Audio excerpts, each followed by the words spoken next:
E aí, galerinha do QAcast, tudo bem com vocês? Eu sou a Alana, embaixadora do Que Aprendi da Engenharia. Hoje eu tô com a Ana Luísa, nossa host. Hello. Não, nosso arroz é você.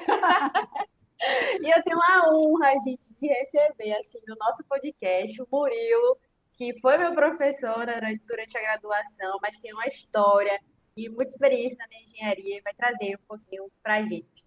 Se apresenta aí, professor. Meu nome é Murilo Amorim.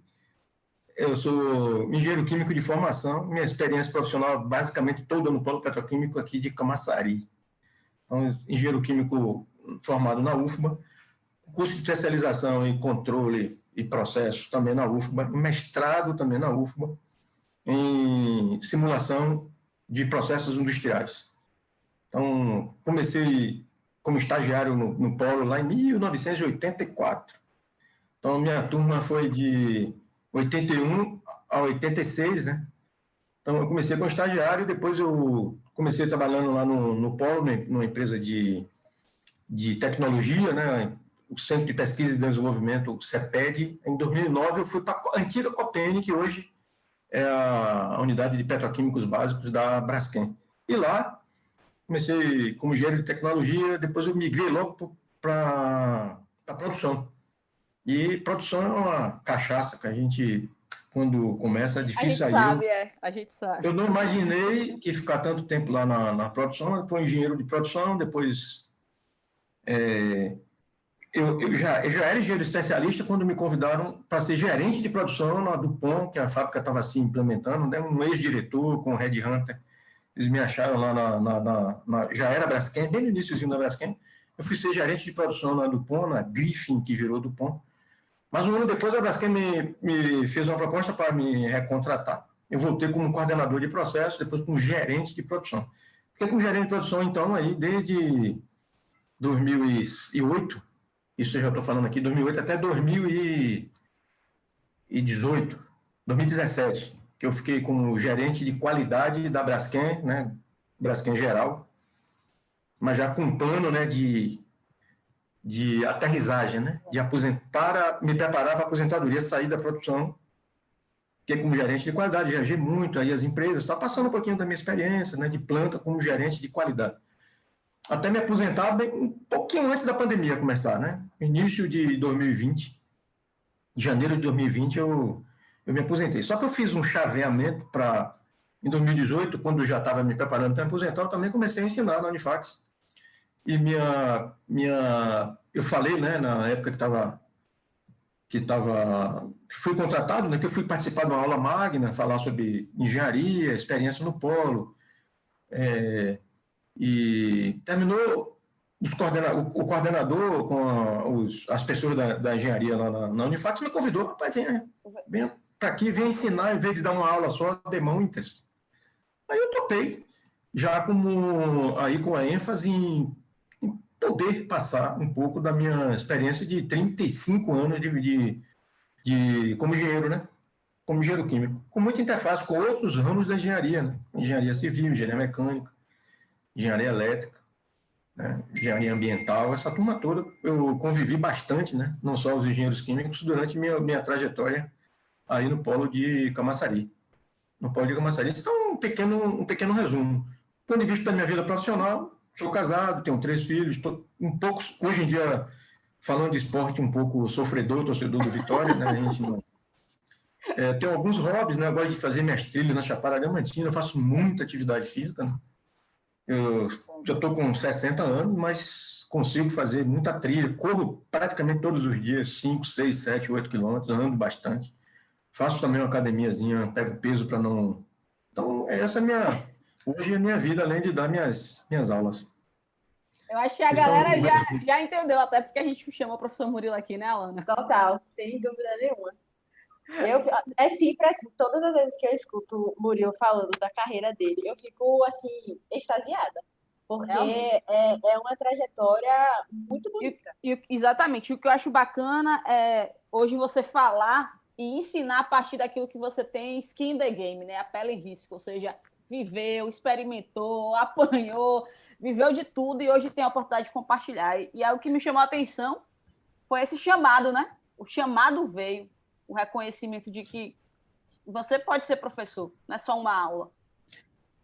A minha vida não é acadêmica, né? Ela, vamos dizer assim, é um complemento. Então, eu acho extremamente importante que os professores tenham uma formação acadêmica pesada, mas um aluno que tenha uma combinação das pessoas que têm uma densidade técnica formada por professores que têm uma história de vida com muita especialização, com mestrado, doutorado, com uma combinação de ter alguns outros professores que têm uma vivência mais prática, abre um leque, né, do ponto de vista da experiência das pessoas que se formam tendo essa oportunidade.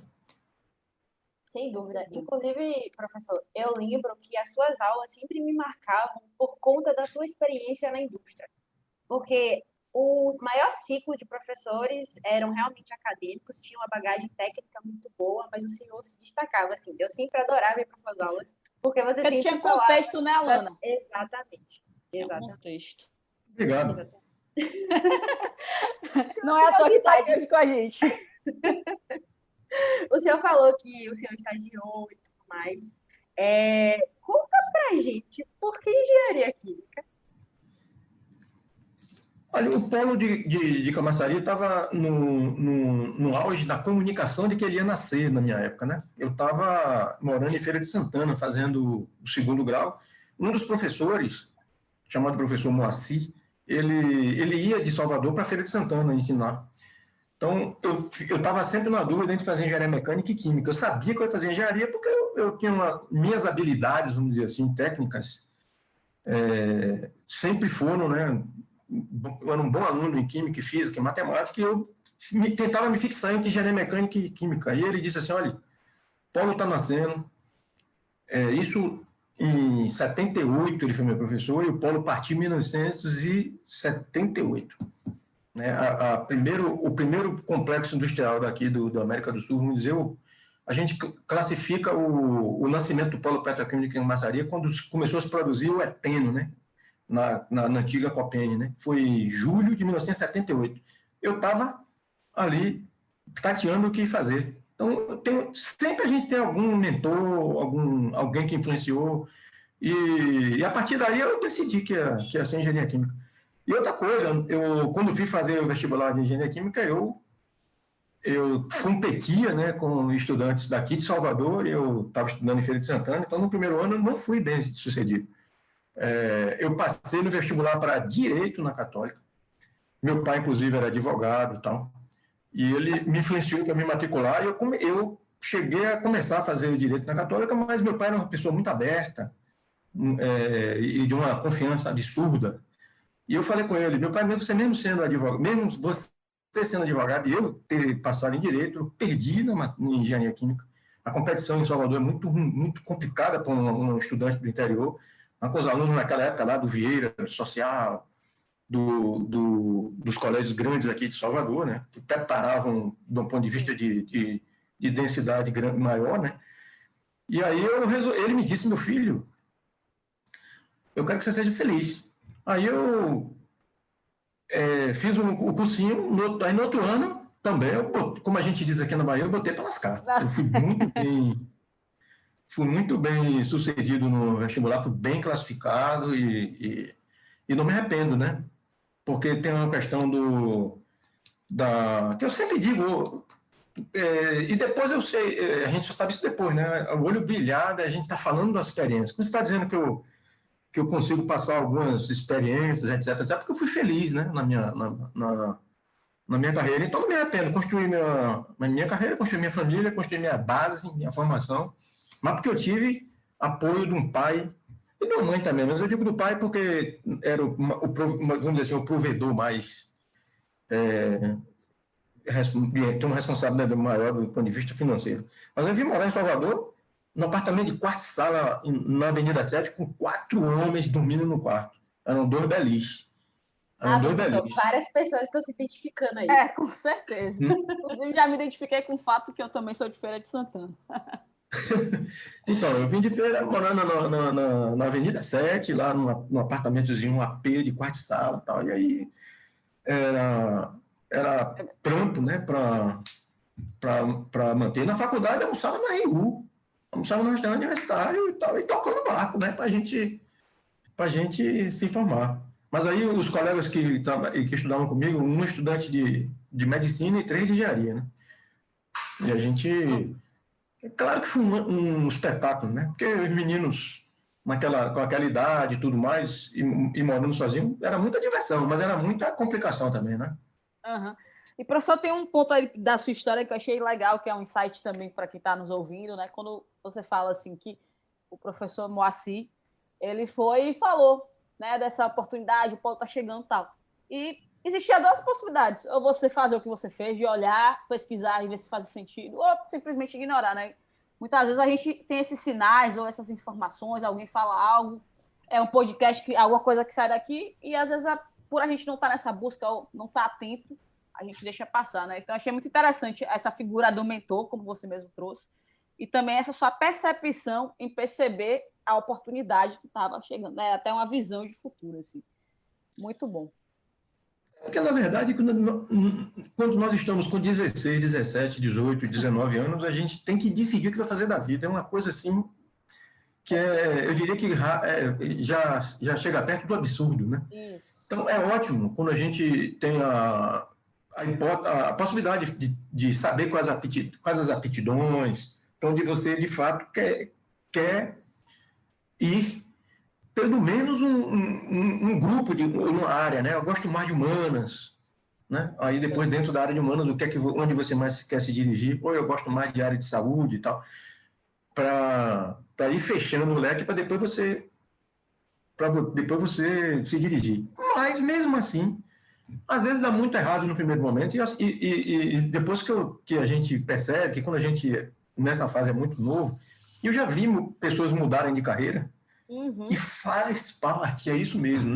Quando a gente vai ficando mais um pouquinho maduro, tem casos aí de colegas meus, engenheiros, que viraram médicos depois, ou que fizeram um concurso e são funcionários públicos, etc, etc. Tem empresário, tem dono de posto de gasolina, cada um, depois, na medida que vai amadurecendo, que vai tentando ver aí o que é de fato bom para suas carreiras. Mas não adianta também viver infeliz. É melhor você tocar mesmo no meio do caminho, eu acho. O que o senhor fala lembra um livro que eu li recentemente chamado Por que os generalistas se destacam no mundo de especialistas. A gente até fez um aulão, tá lá no YouTube, e ele fala exatamente isso. Quando você escolhe uma profissão aos 16, 17 anos, é como se você casasse com a pessoa que você só teve um encontro. Né? E aí ele fala muito sobre isso, da experimentação. É ir lá, começar o direito e ver que não é o direito, e aí trocar para engenharia química, passar anos na indústria e depois trocar. Então, é muito dessa experimentação.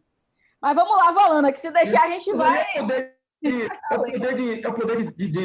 poder de decidir, inclusive, como as pessoas não têm, e vivem nessa... Isso. Que é o segundo tema que vocês me pediram até, não sei se vocês querem... Já chega junto aí, professor, já atrás. Essa questão das habilidades, né? Perfeito.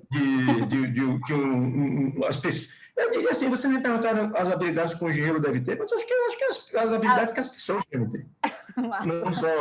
Não só engenheiros. Eu anotei algumas aqui, uma vez que vocês me provocaram, assim, como eu senti aqui uma meia hora antes de começar, eu falei assim, quais são essas habilidades? A primeira coisa que a pessoa tem que ter mesmo, eu acho, para se sustentar na carreira, independente de habilidade e competência, sabe, é densidade técnica combinado com orientação para entregar resultado. Ponto. Porque é isso que sustenta o emprego de qualquer um. Porque eu já vi muita gente muito boa de entrevista, que faz aquela espuma enorme na hora da entrevista, e depois, na hora que você tira a espuma, a quantidade de líquido é muito pequena. O que significa que não tem densidade. Essas pessoas, elas até começam bem, mas elas não se sustentam, porque elas têm começam a apresentar esses problemas dessas competências que eu diria que tem uma sequência lógica aqui dessas competências, né? Dessas habilidades, vamos dizer assim, e até de comportamento. Sim. A profissão de engenharia é a profissão típica de solução de problema. Portanto, se você está tendo que solucionar problema, o engenheiro químico ele não chuta, mas o engenheiro, de uma forma geral, ele não chuta, mas ele estima. A solução de problema ele tem que dar na medida do tempo que ele tem. Quanto menos tempo ele tem, mais vai ter uma margem de erro, mas ele tem que arriscar. E ele tem que ter um poder de decisão, e ele tem que ter densidade para isso. mas ele tem que ter também coragem, porque ele tem que assumir risco. Essa é uma competência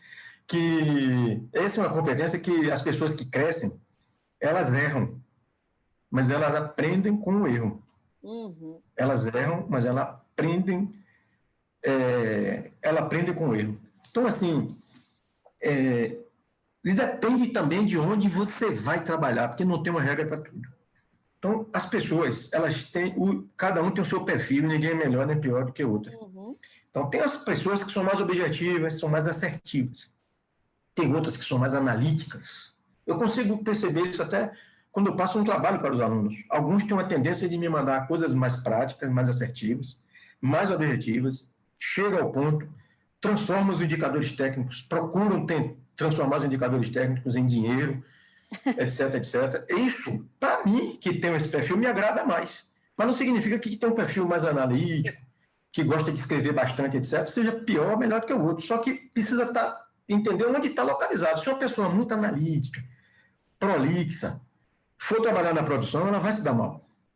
Então, ela tem que ir para a área de tecnologia, de pesquisa, de prospecção, porque vai ter mais espaço para ela.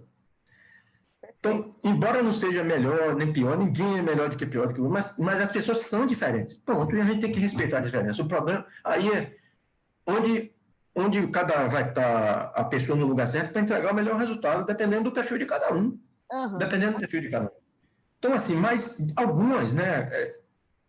Minha visão é muito de cara que trabalha muito em produção, como se fosse assim, comparando com o médico, é como se fosse o cara da emergência. Sim, então, sim. assim, imagine um médico na emergência que não tem capacidade de decidir. Ele não vai para lugar nenhum, ele nunca vai ser um bom médico. Então, erre, mas tente. Então, assim, é isso que eu vi, né? Então, assim, aprender com os erros. Outra coisa que eu vi muito, o dono gosta. O dono da empresa gosta que o engenheiro tenha espírito de empresário. Se sinta dono do negócio. Sentimento de dono, né? Sentimento de dono. Sentimento de dono. Isso aí eu não tenho dúvida, nenhuma. Então, assim, do ponto de vista de habilidades e comportamentos, eu acho que eu falei mais ou menos o cerne do que eu acho. Orientação para resultado, aprender com os erros, etc, etc. Agora, isso aí, aliado a tudo isso, você tem que ter a mãe de todos, vamos dizer assim, a mãe de todas, que é o espírito de servir, que é o apoio que você consegue dar o tempo todo, porque aí você é visto na organização, né? Se você fizer uma simulação bem feita, se você fizer um trabalho técnico espetacular, não compartilhar, isso não se transformar em resultado, não vai se. Para que se viu mesmo, hein, o teu trabalho? É a pergunta que as pessoas sempre têm que fazer. Então, seria mais ou menos isso, né? E outra coisa que eu vejo, as pessoas que se perpetuaram, né, nas carreiras, fizeram carreiras longas, eles sempre buscaram isso, o alinhamento técnico com engenharia econômica. O dono não entende de engenharia, concorda? Às vezes é um financista, etc, etc. Então, o indicador técnico, você quer reduzir o consumo energético, reduzir perdas, etc, etc. Tente transformar isso enquanto o dono vai economizar por mês ou por ano. Quanto ele vai ganhar? Aí você vai tendo você vai percebendo quem tem perfil. Aí entra a questão do perfil. Quem tem perfil para carreiras técnicas especialistas e para quem no meio do caminho migra para liderança. Para quem migra para liderança. Técnicos sem perfil de liderança devem continuar como técnicos para, inclusive, não sofrer. Porque conduzir pessoas, liderar pessoas, e eu estou falando isso de uma experiência de gente que... Eu já tive equipes de mais de 300 pessoas. Eu já fechei fábrica, já demiti muita gente. Então, assim, eu vejo que em determinadas situações as pessoas sofrem, né? E tem que tomar algumas atitudes, algumas ações que são de liderança e que algumas pessoas não conseguem fazer isso. Então é isso. E para resumir, engenheiro não chuta resultado nenhum, mas ele tem que dar resultado, ele tem que estimar. ele tem que preparar, ele tem que ser objetivo. Assim, ó, a pergunta que fica, para a planta ou não? O chefe pergunta isso. O líder pergunta isso. O engenheiro vai dizer o quê? Não sei. Ele pode até dizer, espere que eu vou fazer os cálculos, vou fazer as estimativas, vou consultar a tecnologia, vou consultar a tecnologia, vou olhar a experiência, vou olhar, etc, etc. Mas uma hora ele vai ter que dizer. Professor, tem 2 pontos. Na verdade, assim, sua fala como um todo foi magnífica, realmente inspiradora. Quem tiver ouvindo esse podcast, se tiver papel e caneta, realmente está perdendo muito. Mas 2 pontos aí que eu queria reforçar, exatamente porque estando nessa emergência, eu gostei até da analogia, né, da emergência, um pouquinho aí de tempo de indústria já reforçaram isso. Primeiro, isso que você falou, né? Certa feita eu estava numa masterclass com o Fábio Barbosa, que trabalhou no Itaú e tal, e ele trouxe uma reflexão muito importante. Não existe, exatamente como você falou, não existe o certo ou errado, não existe profissional ruim ou bom, existe o fit. Às vezes você tem um cara que não está numa vaga que tem o fit com a essência dele, né? Então você não vai extrair o melhor dele. Então, essa visão aí, e como liderança, esse é nosso papel também de entender isso. E essa questão da decisão, eu ouvi recentemente de uma pessoa que eu tenho o prazer de trabalhar, que para mim aumentou para mim, e ele falou assim, Ana, se a gente não decide, o universo decide por a gente. E isso... eu tenho ouvido e percebido mais sobre isso. Realmente, se a gente não tomar a decisão, o universo vai tomar. E pode ser que o universo decida já seja o acidente, já seja o custo que é irreparável, enfim, né? Então, assim, muito assertivo tudo que você trouxe e muito dessa coisa do equilíbrio, do servir, enfim, vários insights aí. Muito bom. Demais. Professor, eu queria aproveitar toda essa sua visão de engenharia, a sua experiência de engenheiro, coordenador, gerente, e hoje também na sua experiência de docência, para entender o que você acredita da engenharia do futuro. Qual a sua visão de como que vai estar lá na frente e como que os jovens engenheiros devem se preparar para esse futuro? Tem algumas reflexões que a gente vai fazer nesse assunto aí. A primeira de todos. A quantidade de empregos formais vai continuar reduzindo. Ponto. Já vinha acontecendo isso, a pandemia só fez acelerar. Então, os empregos vão continuar sendo reduzidos no longo prazo, e eu chamo isso de fato, e é indiscutível. Então, tendo em vista este cenário, nós temos que tomar algumas ações do ponto de vista individual, né? Pensar que vai ser assim e ver o que a gente vai fazer da vida. Pode ter uma hipótese de se especializar.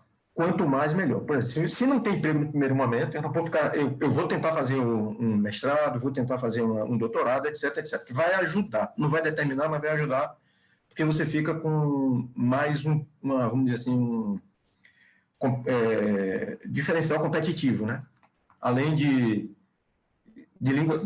O inglês, eu não estou falando de estrangeiro, não estou falando de inglês. Esquece esse negócio. Para mim, que me perdoem os que ficam estudando francês, alemão, etc, etc. Mas o business é inglês. E vai ser assim, porque ninguém vai estudar mandarim. Só porque a China pode mandar no mundo, mas agora já tem o establishment, o status quo. Então, assim, procurar no mínimo nível intermediário de inglês é um fato. A tentativa, né? Primeiro de encontrar as oportunidades e depois de manter. Mas algumas áreas, além disso, né, eu diria assim, tem algumas áreas que vão avançar sempre na engenharia. A automação, na minha visão, por exemplo, é indiscutível. Então, quem se especializa em automação, quem procura o caminho da automação, etc., daqui a 100 anos ainda vai estar vivo vamos dizer assim, esse ramo, né? Em qualquer engenharia, né? Não vai parar de avançar. Energia, fontes renováveis, do jeito que existem os requisitos legais, a dificuldade de ter água no futuro, etc. Então, fonte renovável, não fósseis, né? Plásticos de origem de não petróleo, etc, etc. Então, já não vai ter carro a motor elétrico em 2035, etc, etc, etc. Então, energia elétrica, etc. Para todas as engenharias. Eu não tenho dúvida nenhuma. O que eu falei aqui, produção, quem trabalha em produção, na verdade, eu, por exemplo, trabalhei muito tempo em produção, todas aquelas crises, né, de engenharia, de perda de emprego, etc., eu via passando do meu lado, assim, ó, mas para mim mesmo não chegou. Logística, né, soluções para estocagem, distribuição, etc., vai estar sempre vivo isso aí. Quem se especializar, vamos dizer assim, quem procurar um caminho, ou nem dentro da fábrica, for trabalhar em logística, ele se sustenta melhor. E duas coisas também que não vai acabar nunca, né? Área comercial, né? Relações e saúde e segurança do meio ambiente, principalmente na área de proteção ambiental e na área de segurança de processo. Que as empresas têm a imagem e a reputação a zelar. Então, assim, as pessoas têm que trabalhar construindo relações, né? E migrar até de uma área para outra. E sempre buscando servir, do jeito que eu falei, né? Apoiar, servir, passar conhecimento. Não ser,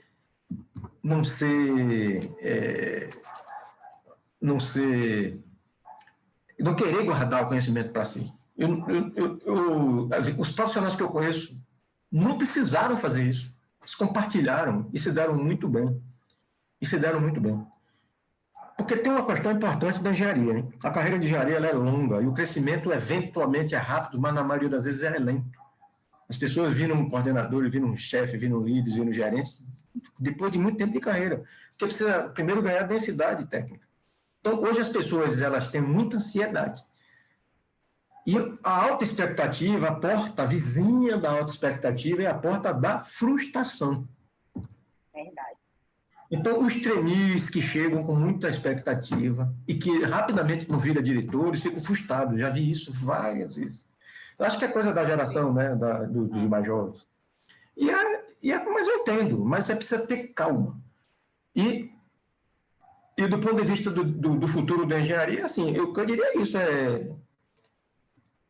por enquanto, é manter a autoestima equilibrada, não tem emprego para todo mundo, vamos ter calma. As oportunidades, eventualmente, pode ir chegando, né? E tentar, né, focar numa das áreas dessa que eu acabei de frisar.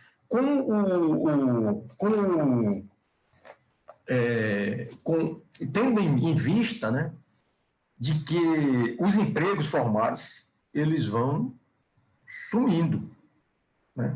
Os empregos, eu vou escrever assim, ó, os empregos não vão continuar os empregos vão continuar sendo reduzidos ao longo do tempo, isso é um fato, né? E a gente vai ter que buscar alguns caminhos, né, para o futuro da engenharia. É simples? Não. Mas, pelo menos, a gente tem algum norte aí para tentar perseguir. Mas engenharia vai ser sempre engenharia, vai ser sempre necessário engenharia, de toda a natureza de engenharia, né? Seja com ênfase de engenharia ambiental, mecânica, elétrica, química, civil, etc. Agora, a gente vai precisar do Brasil crescer, né? Além disso, tem vamos dizer assim, o cenário mundial e tem o nosso cenário. A gente só anda de lado. Eu não vou tratar de política aqui. Não vou, mas eu diria que a gente não achou ainda um caminho do ponto de vista do equilíbrio, do ponto de vista da agenda positiva. E nenhum desses dois caminhos que essas pessoas estão se debatendo por um lado e por outro aí. Se vocês se é que me entenderam subjetivamente. Deu para entender. Não acredito em nenhum dos dois. Eu não acredito muito em nenhum desses dois projetos, porque a gente já viu, tem alguns pontos positivos, mas tem alguns pontos muito negativos, e o que a gente está vendo também eu não acredito. Então, estamos andando de lado, e a gente precisa simplificar as coisas, montar uma agenda positiva e tentar avançar, para a engenharia também crescer junto, né? Como a engenharia civil e outros pontos. Perfeito, professor. Eu achei muito assertivo aí as áreas que você trouxe. E eu me questiono assim também, né? O quanto o senhor acha que estamos sendo preparados? Como é que você entende a educação da engenharia hoje, até pensando nesse futuro que já é até muito do presente, né? Até pensando no que você trouxe desde essa parte desde áreas até mesmo comportamental, assim. Como é que você enxerga hoje a nossa educação?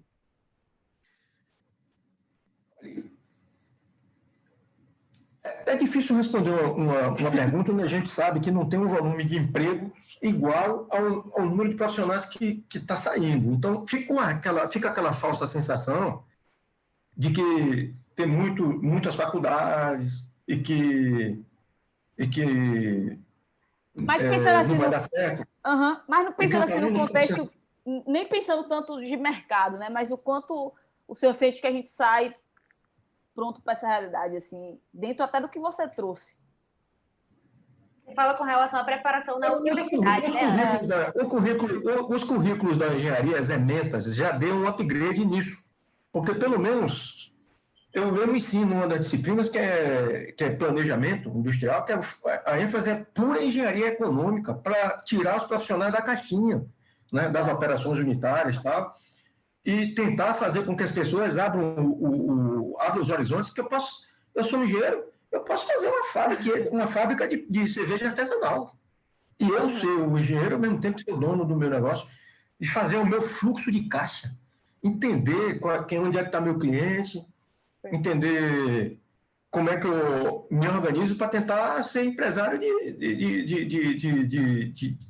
mim mesmo. Então, neste sentido, do meu tempo, lá na década de 80, não se tinha nada nas ementas dos cursos de engenharia voltados para a economia, voltados para uma discussão fora das operações unitárias e do viés muito técnico que o curso de engenharia tem, né? Eu já vejo uma evolução nesse sentido, para preparar. Agora, eu não sei como é o nível de absorção disso, eu não conheço aí as outras escolas de engenharia, inclusive do ponto de vista do nível dos alunos, etc., porque isso também tem uma importância fundamental, né? Eu acho, assim, a gente lida com muitas pessoas de engenharia e a gente vê realmente o nível de consciência varia muito. Alguns já entenderam muito sobre a dinâmica do mercado. E até a gente tenta trazer profissionais como o senhor exatamente para isso, para ampliar esse nível de consciência. Alguns entram já... Por exemplo, eu fui uma pessoa que entrei no curso de engenharia química com nível de consciência muito baixo em relação ao mercado. Eu realmente não tinha nem vislumbrava o que eu podia fazer. Eu tinha o gosto pelas exatas, mas eu não entendia de fato a profissão. Tinha um nível de consciência muito baixo. Então, queria eu ter acessado, por exemplo, a um podcast desse aqui. Né? E eu acho que, como você falou, existe muito também uma diferença até entre as próprias escolas. Algumas já correram e estão se atualizando mais, outras não tanto. E aí acho que entra nosso protagonismo, né? Eu acho que aí a nossa parte como estudante de que, ok, não tenho essa matéria na ementa, mas, pô, já ouvi o professor Murilo aqui falando desse olhar e tal. O que é que eu estou fazendo a respeito disso? O que é que eu estou construindo? Tentar experiências que vão até além da nossa sala de aula. Às vezes, não tenho tempo, não posso fazer isso, mas a gente também tem que entender a dinâmica do que está acontecendo no mundo, no mercado. Né? Então, é bom. Eu sempre gosto de fazer esses questionamentos aos professores, exatamente porque eu passei por um processo um pouco conflituoso dentro da universidade. Eu não entendia muito algumas dinâmicas. Depois que eu saí, eu tento entender mais sobre trazer um outro olhar também com a perspectiva do próprio professor, porque inserido, talvez vejam coisas que eu, talvez, como aluna, não enxergava, né, num contexto que era diferente. Tal. Então, eu sempre que eu tenho a oportunidade de estar em contato com o professor, principalmente de engenharia, eu sempre questiono, né, sobre a educação, tal, como entende esse modelo. Exatamente por essa dificuldade que eu tive de entendimento. Eu não tive como é que eu posso dizer, um fit. Né, não se preocupe que não foi só você, não. Você e a torcida do Flamengo. Não se preocupe. Então, eu sempre faço esse questionamento exatamente por isso, professor. Né? E é muito legal esse cuidado quando você fala assim, né? De, pô, hoje já estou sendo professor de uma matéria que traz essa amplitude para as pessoas e tudo mais. Então, é muito bacana ouvir isso. E eu acho que a gente precisa debater mais a educação e a engenharia. Não tem jeito. E aí, Alana? Eu concordo. Não, eu vou aproveitar aí que a gente está falando sobre docência. Eu queria explorar um pouquinho, Murilo, de como foi essa sua transição da indústria para a universidade, de engenheiro de processo, gerente de processo, né, para ser professor universitário. Olha, eu tive uma carreira sólida, né? Então, assim, do ponto de vista, isso vai ficar exposto no podcast, né? Do ponto de vista financeiro, vamos dizer assim, eu não tenho dificuldade nenhuma, vamos dizer assim, nunca mais vou morrer de fome. Do ponto de vista do que eu consegui construir, meus salários eram bons, eu fiz os planos de aposentadoria particular da empresa, etc. Então, eu podia estar agora simplesmente só tomando um vinhozinho, uma taça de vinho no produtor, no final ele está e sem fazer nada. Mas eu acho que isso aí, do ponto de vista do que eu consegui acumular e ficar com aquela sensação, estou falando de conhecimento, né?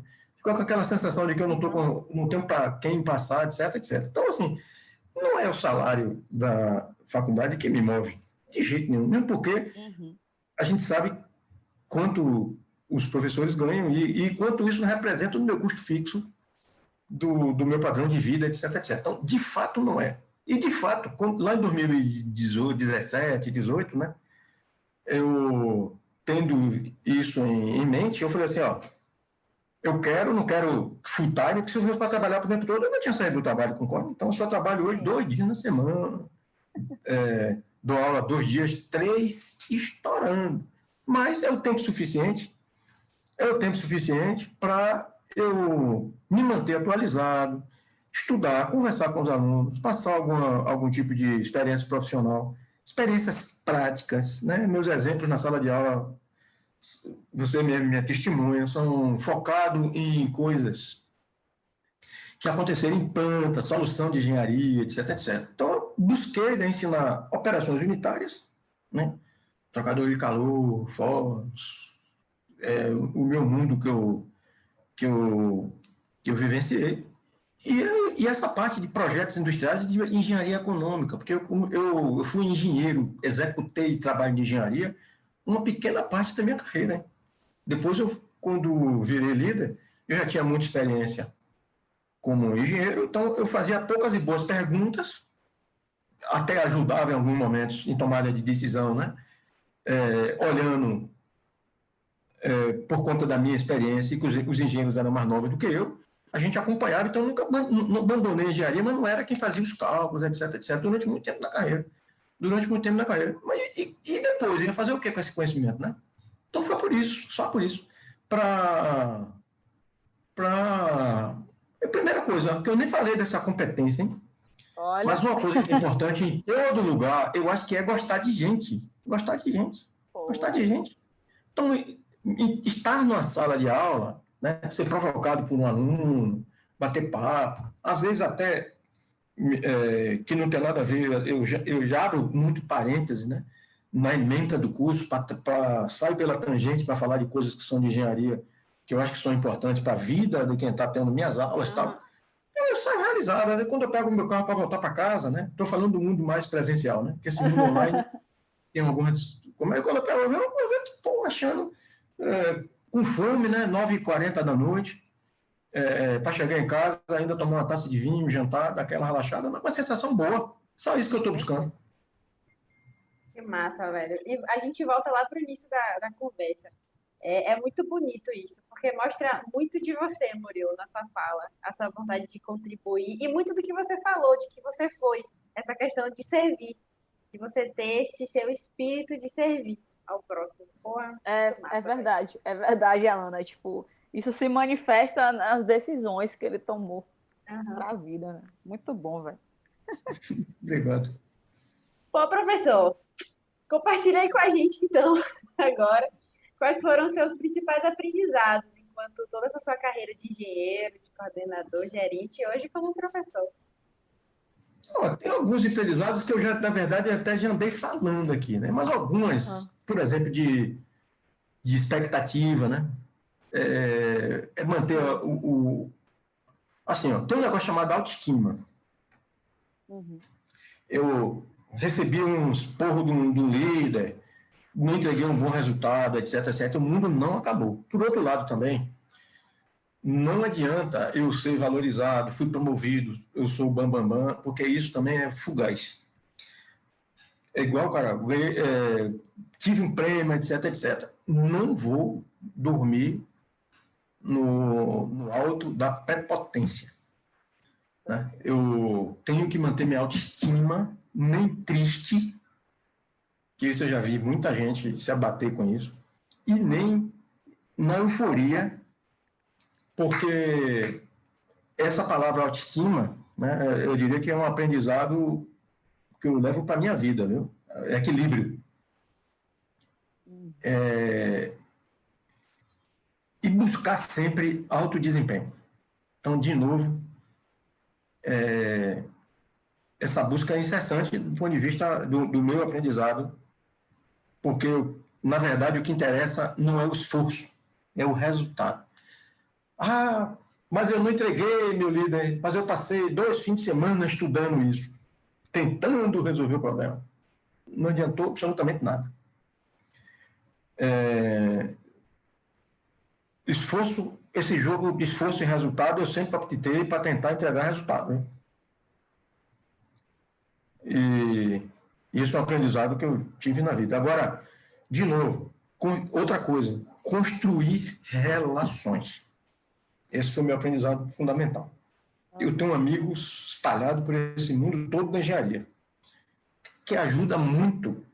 Isso não é networking, não é ilegítimo. É muito bom que você tenha. Agora, o networking honesto.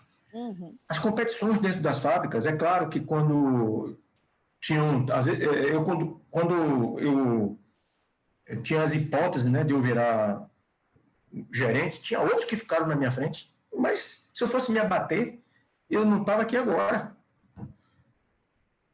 Por outro lado, quando alguém me disse que eu ia ser o gerente de produção da planta, se eu tivesse a arrogância de achar que eu era melhor do que os outros, eu também não estaria aqui agora.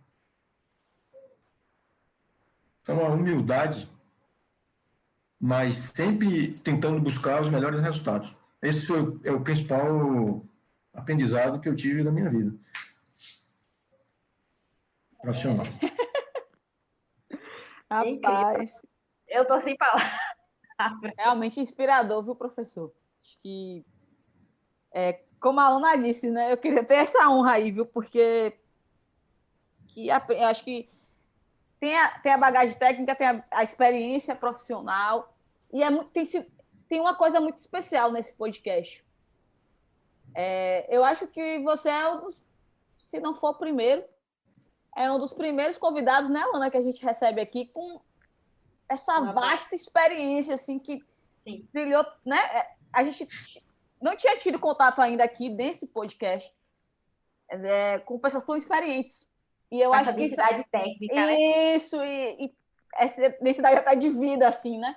E isso é muito bacana porque você faz refletir alguns pontos da nossa geração, que são muito fortes. Quando você fala assim nessa questão da expectativa, eu vejo muito isso. A gente está acostumado com um clique no celular, ter um carro à nossa espera, ter uma compra, Então, parece que a gente começou a projetar isso tudo também na vida.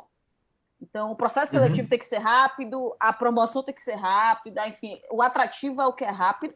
Eu vejo até porque é o que a gente percebe dentro das nossas experiências, como até o Explorer. Então, é legal receber uma pessoa que a gente olha assim, como se estivesse conversando com o pai, assim. Tá ali e conta a história e traz também os aprendizados. Muito bom. Mas esse é um dos meus objetivos mesmo, sabe? É mais ou menos isso.